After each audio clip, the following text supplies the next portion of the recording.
राधे राधे आप सभी को। जैसा कि आप सभी जानते हैं कि कार्तिक मास चल रहा है और आज एकादशी का दिन है और आज से पचभीकम के व्रत प्रारंभ हो रहे हैं।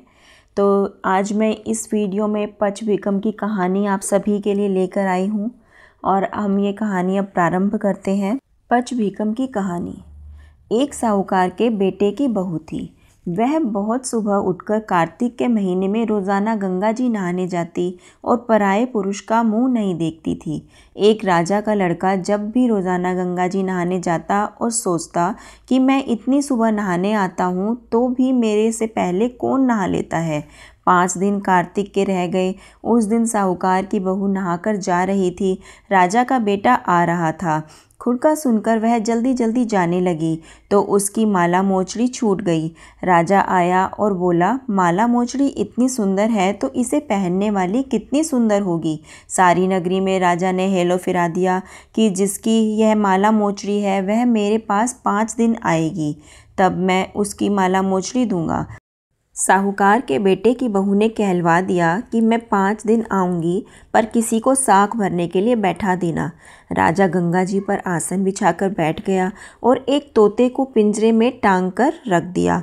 अब वह सुबह आई, पहली पैड़ी पर पैर रखा।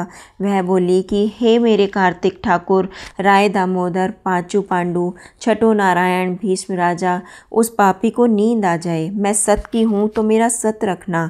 राजा को नींद आ गई और वह नहा धोकर जाने लगी तो तोते सुआ से बोली कि सुआ सुआ सुवटा, गल घालूंगी हार, साख भरियो मेरे बीरा। सुआ बोला कि कोई बीरा भी साख भरा करता है। तब वह बोली कि सुआ सुआ सुवटा, पग घालूंगी नेवर, साख भरिए मेरे देवर। सुए ने कहा, अच्छा भाभी, मैं साख भरूंगा। वह तो कह के चली गई।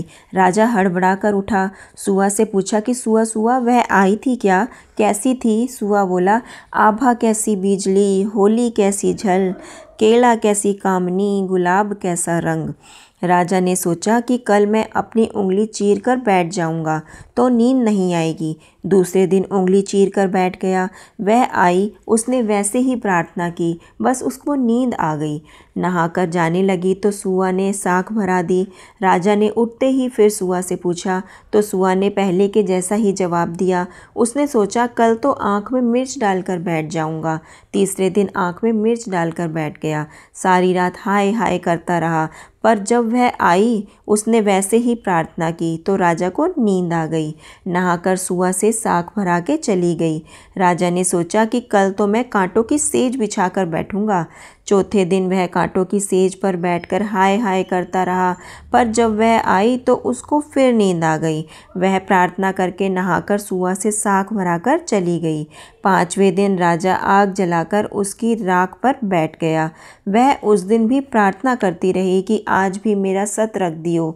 राजा को नींद आ गई। उसने सुआ से साख भरा ली और कहा कि उस पापी से कह देना कि मेरे 5 दिन पूरे हो गए हैं, अब मेरी माला मोचड़ी मेरे घर भेज देगा। राजा ने उठते ही सुआ से पूछा कि वह आई थी क्या? सुआ बोला, आई थी, अपनी माला मोचड़ी मंगाई है। थोड़े दिन बाद राजा को कोढ़ निकल आया। त्राही त्राही पुकारने लगा। ब्राह्मण को बुलाकर पूछा कि सारे शरीर में आग कैसे लग गई? ब्राह्मण बोला कि यह कोई पतिव्रता स्त्री का पाप लगा है जिससे जलन हो गई है। राजा ने पूछा कि अब यह कैसे ठीक होगा? ब्राह्मण बोला कि उसको तुम धर्म की बहन बनाओ और उसके नहाए हुए जल से नहाओगे तो तुम्हारा जलन कोढ़ ठीक हो जाएगा। राजा माला मोचड़ी लेकर उसके घर पर गया और साहूकार से बोला कि ये तेरी बहू गंगा पर भूल आई थी, अब यह उसे दे देना और कह देना कि वह अपने नहाए हुए जल से मुझे नहला दे। साहूकार बोला कि वह तो पराये पुरुष का मुंह नहीं देखती, तू इस नाली के नीचे बैठ जा, वह नहाए, उसके साथ उसका जो जल नहाया हुआ आएगा वह तुम्हारे ऊपर गिर जाएगा और तुम ठीक हो जाओगे। राजा ने वैसे ही किया और उसका कोढ़ ठीक हो गया।